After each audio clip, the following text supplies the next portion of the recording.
She beat her once, she pushed her to 3 sets the next time, and now she's training with her on the same court just days before one of the biggest clay tournaments of the season. So the real question is this: is Alexandra Eala preparing for a war, or learning from a very player she might have to defeat again? Because what just happened in Stuttgart isn't just a casual practice session. It might be the clearest sign, yet that something much bigger is brewing on the WTA Tour. And if you're sleeping on this story, you're about to miss the rise of one of the most dangerous young players in the game right now. Let's break this down properly. After her loss to Jelena Ostapenko at the Linz Open, a lot of people quietly moved on from Alexandra Eala, and honestly, that's exactly the mistake tennis fans keep making with her. Because here's the thing: Eala doesn't operate like a typical young player. She doesn't disappear after losses. She recalibrates, she studies, and most importantly, she upgrades. And Stuttgart might be where we see the next version of her game. Now, entering the Stuttgart Open was already a massive opportunity, especially with Qin Wenjing withdrawing and opening the door. But what happened next? That's what really turned heads. Eala wasn't just practicing.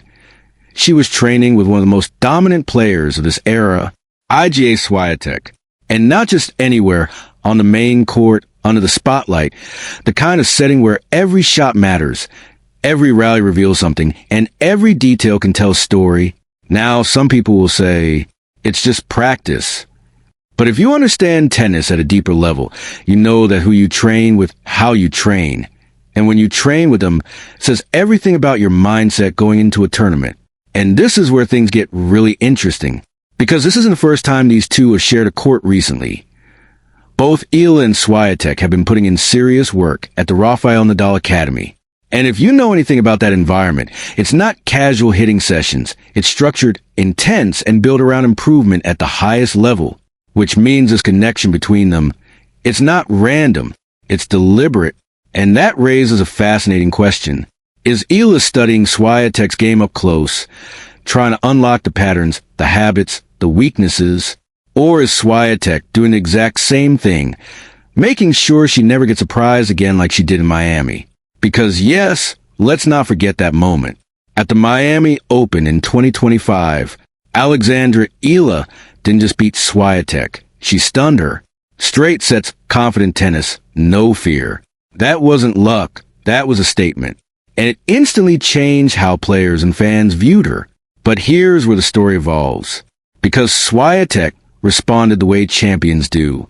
At the Madrid Open, she got her revenge, but it wasn't easy. 3 sets, the battle. A reminder that Eala isn't just a rising player, she's a real problem. So now we're heading into Stuttgart, and potentially a third chapter, and this is where things get unpredictable. Because Swiatek is entering this tournament with something new, a fresh dynamic, a different voice in her corner. She's now working with Francisco Roig. And whenever a top player changes coaches, especially someone already at the top, it's never a small adjustment. It can reshape strategy, mindset, even shot selection under pressure. So the Swiatek that shows up in Stuttgart might not be exactly the same version we've seen before. And that uncertainty, that's dangerous for everyone, including Eala. But at the same time, it could also create an opening. Because when a player is adapting, there are moments where things don't fully click, where timing is slightly off, where decisions aren't automatic. And if Eala catches her in that window, we could see another shock. Now, let's talk about Stuttgart itself. Even with Aryna Sabalenka withdrawing, this is still one of the toughest draws on the calendar, for the top 5 players are still in the field. This isn't a place where you ease into form. You either show up ready or you're out. And for Eala, this is more than just another tournament. She's trying to climb back into the top 40. She's trying to prove that her Miami run wasn't a one-off. She's trying to establish herself as a consistent threat, not just a headline surprise. And here's where I want to give you my honest take. Eala's biggest strength right now isn't just her shot making, it's her belief. You can see it in how she plays against top players. There's no hesitation, no over-respect. She doesn't step on court thinking, I hope I compete. She steps on thinking, I can win this. And that mentality, that's what separates good players from future stars. But belief alone isn't enough, especially on clay. Clay exposes everything. Your movement, your patience, your decision-making, and this is where Swiatek has historically been almost untouchable. Her record in Stuttgart speaks for itself. Back-to-back titles in 2022 and 2023. She understands this surface. She thrives on it. So if these two meet again, it's not just a rivalry match. It's a test of evolution. Has Eala improved enough to handle Swiatek on her best surface? Or has Swiatek already figured out how to neutralize Eala's aggression? And here's another layer that people aren't talking about enough. Practicing together can create psychological advantages, but also risks. Because when you spend hours rallying with someone, you start recognizing patterns. You notice how they respond under pressure. You see the small details that don't show up in matches. So if Eala picked up even one key insight during those sessions, that could be the difference in a tight match. But it works both ways. Swiatek now has fresh data on Eala too, which means if they meet again, this won't feel like a surprise matchup anymore. It'll feel like a chess match. And that's exactly why this story matters more than people realize. This isn't just about Stuttgart. This could be the beginning of a real rivalry. And tennis needs new rivalries. We've seen dominance, we've seen consistency. But what makes the sport truly exciting is when players push each other to the edge.